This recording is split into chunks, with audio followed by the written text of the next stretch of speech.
Assalamu alaikum, peace be with you. Thank you for joining me for another episode of 30 Keys to Unlock the Meaning of the Quran. Today we're dealing with key number 24. So key number 24 is recognizing the tendencies in English translations of the Quran. We as English readers of the Quran and of its commentaries and translations, we need to know what's there in the translations. Now, for most English readers, the translation and the commentary is what we're getting together. So typically you'll have a Quran that has the original Arabic text in one column of the page, and then in another column you have a translation of the Arabic text, and then below you have footnotes that serve as commentaries on the Quranic text. Larger commentaries will have footnotes running into like other pages. So the commentary of Al-Mawdudi, for example, will have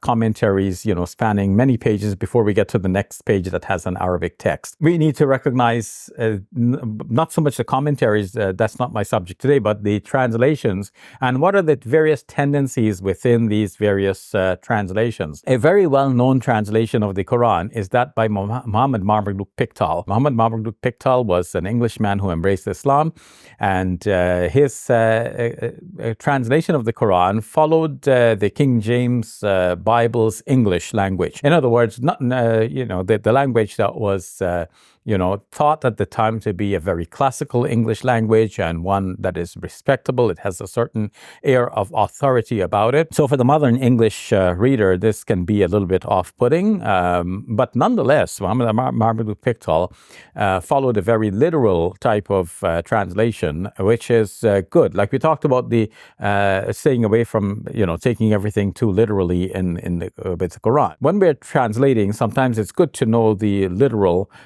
translation, like what does it say literally in the Arabic before we start to apply our meaning. And then we may not apply our literal meaning, we can take a figurative, a metaphorical meaning, but it's good to know what was the literal meaning, unless of course we were dealing with an idiom or an expression in the language, which of course should not be translated literally. So kudos to Muhammad Marmaduke Pickthall, a wonderful translation. I personally benefited from it a lot. And in fact, the Quran, which my mom bought me, was with the English translation by Muhammad Marmaduke Pickthall. When I see that Quran, I remember my mom fondly, as I do, even when I don't see that Quran, but especially when I do. I've gone on to use other resources, but sometimes I deliberately use it just to remember my mom. Yusuf Ali was also an English person who embraced Islam. His commentary was written in the early decades of the 20th century and well received among Muslims, circulated widely around the world, and it's gone through many editions. Even in Saudi Arabia, there was an edition produced. Some of the notes and so on were modified a bit. Some of the translations here and there may have been modified as well, but largely it is a translation that has gone around and has been around for quite a while. Now, his translation is a little bit more prosaic, less literal than Muhammad Marmaduke Pickthall, and so easier to understand. There are explanatory notes, you might say, or phraseology that is there inserted within the text of the translation itself before you get to the footnotes, so that the translation becomes a little bit more comprehensible. It's almost like those who are familiar with biblical translations will know about the Amplified Bible, in which things are amplified, expanded a little bit. So Abdul Yusuf Ali did some little expansion like this. And in the commentary, like in the notes at the bottom, he gives some expositions which are very beneficial. Most of this does not have to do with history and so on, but largely with exhortations. So expounding a little bit more on the verses in terms of drawing people closer to God and getting them to stay away from evil things and so on. One of my favorites when it comes to translation with extensive notes is that by Muhammad Asad. Muhammad Asad's translation is called The Message of the Quran, perhaps to give the indication that he's not saying that his translation is the actual Quran, but it is just a way of representing the message of of the Quran. It's what he, the translator, understands. Both his translation and commentary follow a rationalistic trend from the tafsir of al-Baydawi. He relies a lot on al-Baydawi, reporting what al-Baydawi said to be the commentary on a certain verse of the Quran. So that's an Arabic commentary on the Quran. We get a flavor of that by reading Muhammad Asad. So Muhammad Asad, in his footnotes, will give a lot of good and interesting and reasonable explanations, and that is good and suitable for our modern times. This is why we see that it is picking up speed and becoming very popular. A translation that was prepared in the Indo-Pak subcontinent, Maulana Abdul Majid Daryabadi, is a very good one, usually printed in 4 volumes with the Arabic text and then the translation below it rather than side by side. But he's reproduced the Arabic text in the way it's found with the script that is familiar to memorizers of the Quran and readers of the Quran generally in the Indo-Pak subcontinent. And his commentary is also very useful. The notes are very cryptic but very informative. The one by Shabbir Ahmed Usmani is also very paraphrastic. He uses a lot of paraphrases rather than to give the literal translation. So we spoke about Yusuf Ali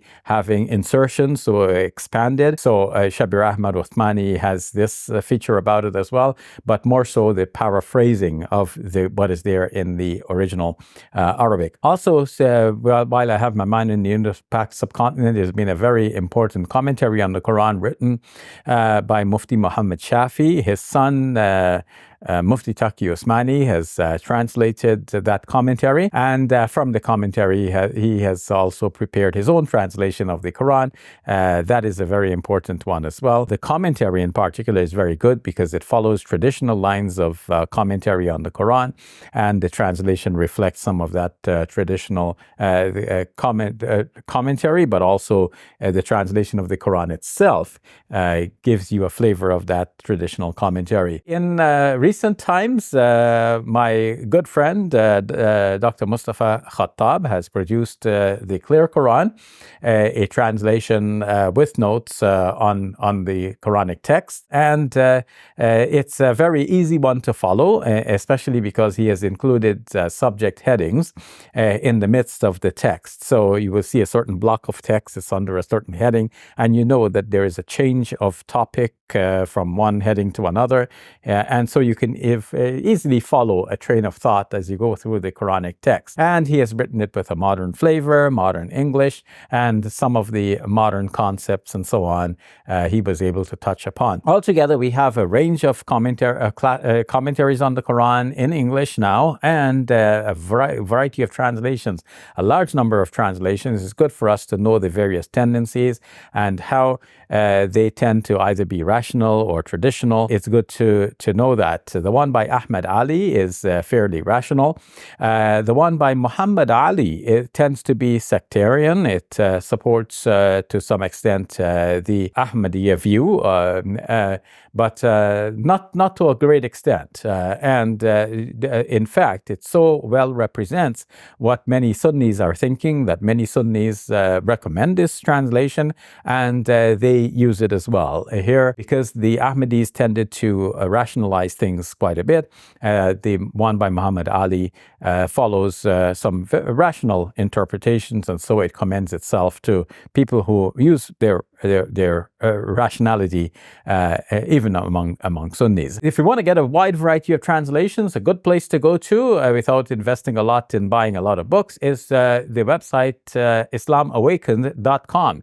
There you will find umpteen translations one after another. You find the one by Mustafa Khattab, you find the one by Muhammad Asad, and also the one by Safi Kaskas ranking prominently in the list. I should say something about Safi Kaskas's translation. He did this translation together with a biblical scholar, and so they have together found links between the Quran and the biblical text, and they have identified those links. So you can see very clearly that this passage of the Quran is saying this, and something similar is said in the Bible. You can see that in the footnotes, so you can correspond and compare and contrast. One who is interested in comparative religion will find this translation to be very useful. Safi Kaskas has also followed largely a rational way of thinking, and so you'll find a lot of his commentary in terms of the footnotes to be fairly rational. Coming back to the website, islamowaken.com, you can go see all of the translations one after another. You will see the one by Lalia Bakhtiar, and that one is written by a woman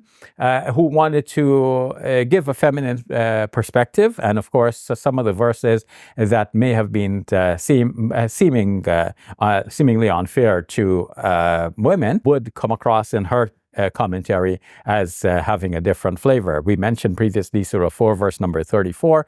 Interesting to read her commentary on that as well. Going down the list, you will find that we come eventually to a section that has partial tafsirs or partial translations of the Quran, but also a section that deals with controversial translations of the Quran. So you will find in the controversial section those translations which are not widely acceptable to Sunnis in particular. One such translation is the one done by Rashad Khalifa, who is known for his findings in mathematical correspondences between things in the Quran. And his translation is such that it omits two verses of the Quran which he thought did not fit his mathematical patterns. And there are other tendencies in that translation of the Quran which would not be suitable for Sunnis, and therefore it is in that controversial section. You'll also come across a section of translations done by non-Muslim scholars. So you have A.J. Arbery, N.J. Dawood, and Palmer, perhaps Palmer. I don't remember if Palmer is there, but Rodwell is perhaps there. So look for it yourself. Sometimes I use those. Why do I use those? Because, well, for one thing, some of these are good translations, and some of them are historical, like Sale's translation. And so I might have a historical interest, so I want to go back to where it was translated, like in the earlier centuries. But also, I want to see the flavor with which Arbery puts things, because he uses a kind of high literary standard. He tries to capture some of the poetry and the cadence of the Quran and what he has produced. More so, I turn to these translations of the Quran for a very important reason. Being a student of the Arabic myself, I want to see sometimes, how does a non-Muslim translate the certain passage of the Quran? We've seen previously that there were sectarian tendencies in translating the Quran. If we're getting all of the translations from a Sunni, we might get a Sunni perspective. If we get it from Shias, we might get a Shia perspective. If we get it from a non-Muslim, we might get a non-Muslim perspective, a person who doesn't believe in the Quran and who maybe might want to put things in a way that detract from the religion of Islam. That's a danger.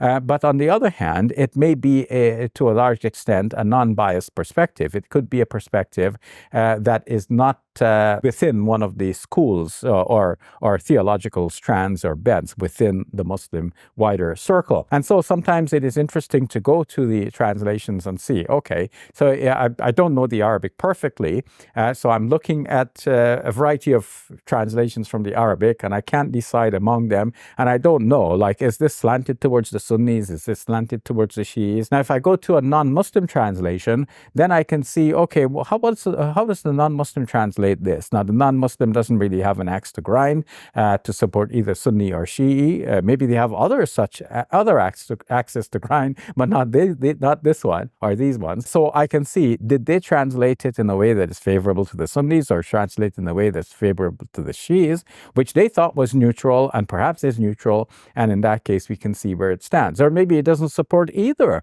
Sunnis or Shi'is, and we see it so clearly from an unbiased perspective when we look at what the non-Muslim has translated. So each translation has its own particular flavor, its own bent, its own tendency, and it's good for us to recognize which is which. If we want to come to it from a faith perspective, then definitely we want to read it, a translation from a faithful believer. We want to come to it from a Sunni perspective. We want to know what the Sunni translator is translating, because we want to just take it at that level. We don't want to delve deeply into it. But a scholar who wants to delve deeply into it, we need to go even deeper, further, and to look at all, with all of their tendencies. Look at the traditional one, the rational one. Look at the Sunni, the Shi'i. Look at even what non-Muslims are saying, and then the scholar is going to make up his or her mind as to what exactly is the proper way to translate this text before we even start to give a meaning of it. Of course, no translation is free from giving like an interpretation. A translation itself is an attempt to interpret what is said in the original into a new language. But all of this bespeaks the need for us to learn the Arabic language, at least some of it, so we can evaluate some of the arguments that are going back and forth as to whether this word means that or that. At least we need to have a little bit of a grounding in the Arabic language, even though we may not become masters of the language. So that will be my next key to understanding and unlocking the meaning of the Quran. So join me again tomorrow when we discuss this further key of unlocking the meaning of the Quran. That will be our key number 25. Thank you for joining me. Peace be with you and the mercy and blessings of God. Assalamu alaikum wa rahmatullahi wa barakatuh. I'm your brother in faith, Shabir Ally, speaking to you from the Muslim Media Hub. This Ramadan, we're making history together. Behind me is the building you helped us purchase for the sake of Allah for the establishment of the Muslim Media Hub. We've started filming our television program here called Let the Quran Speak, and we're training the youth to produce other such shows and videos for social media so that we can present the message of Islam to the wider world. This Ramadan, you can help us to raise $100,000 for the sake of Allah Azza wa Jal. Please go to our website, muslimmediahub.com. May Allah bless you and all of your loved ones this Ramadan and forever. I'm your brother in faith, Shabir Ally, saying Assalamu alaikum, peace be with you, and Ramadan Mubarak.